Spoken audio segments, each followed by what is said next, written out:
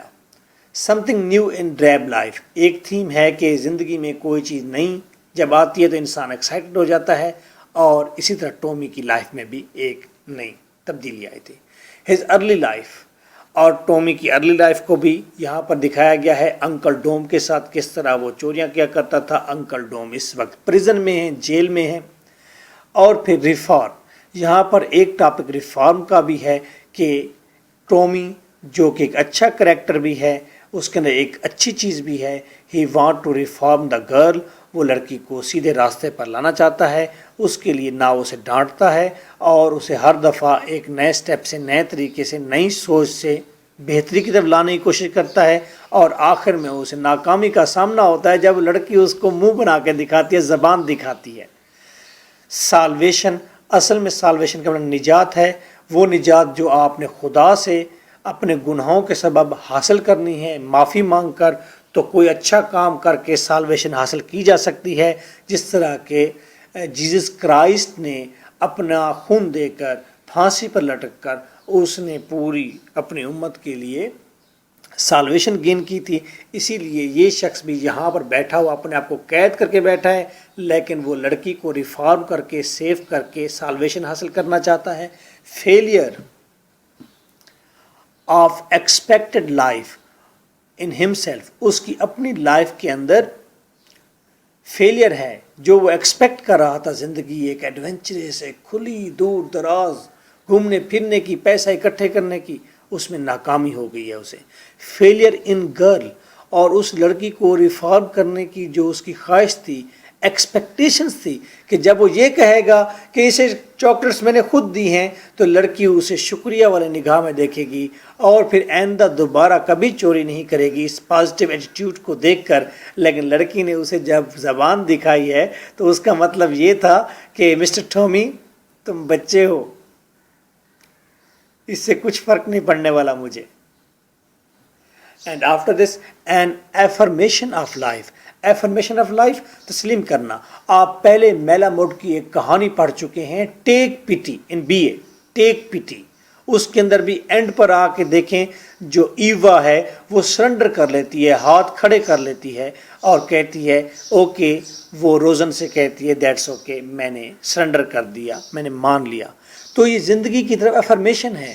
زندگی میں تمام چیزیں آئیڈیل نہیں ہوتی، بہت ساری چیزیں آپ سوچتے ہیں، آئیڈیالائز کرتے ہیں، لیکن بعد میں آپ کو کمپرومائز کرنا پڑتا ہے.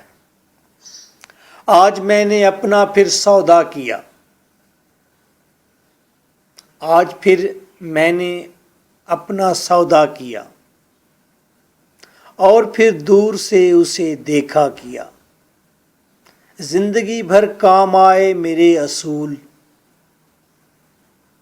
زندگی بھر کام آئے میرے اصول، ایک ایک کر کے انہیں بیچا کیا.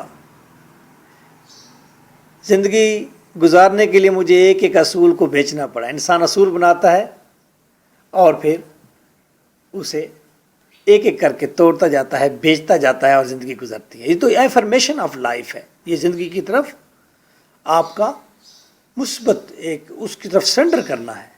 میچورٹی، اور پھر کریکٹر کی maturity. Only one character is over there, that is to me. اور جس کی ڈیولپمنٹ دکھائی گئی ہے، جس کی میچورٹی دکھائی گئی ہے کہ وہ کافی میچور ہو گیا ہے اور اس نے زندگی کو ویسے تسلیم کیا ہوا ہے اور زندگی کی انڈرسٹینڈنگ بہتر ہو گئی ہے اس کی. This is lecturer M.K. Bhutta. So nice of you. My phone number is 0333 4655 305. This is Unpopular Acute Academy of English Literature and Law. اگر آپ کو English literature, M A English literature کرنا ہو لا کے ساتھ، یا ایم اے انگلش لٹریچر کے ساتھ آپ نے لا کرنا ہو، تو ہماری انسٹیٹیوٹ میں تشریف ضرور لائیں. اور آن لائن اسٹڈی کا ایک سلسلہ ہے. When you will google me by name of lecturer M K Bhatta, وہاں پر آپ کو میرا اسکائپ ملتا ہے، وہاں پر فیس بک ملتی ہے. Lot of sources are over there. گھر بیٹھ کر سکون سے آپ آن لائن اسٹڈی کر سکتے ہیں. نیر اباؤٹ 3300 لیکچرز ہیں جو کہ آن لائن اویلیبل ہیں, جو ریکارڈڈ فارمز کے اندر ہیں, اور there are 21 books by my pen جو انڈیا اور پاکستان دونوں کنٹریز کی یونیورسٹیز کے اندر پڑھائی جا رہی ہیں. اب 2 بکس انگلینڈ سے بھی پبلش ہو رہی ہیں. This book will be also available on net, اور انڈیا سے بھی نیو دہلی سے ایک بک اب آنے والی ہے, وہ 20 Ambiguities of Literature. So nice of you. Thank you very much. Nice of you.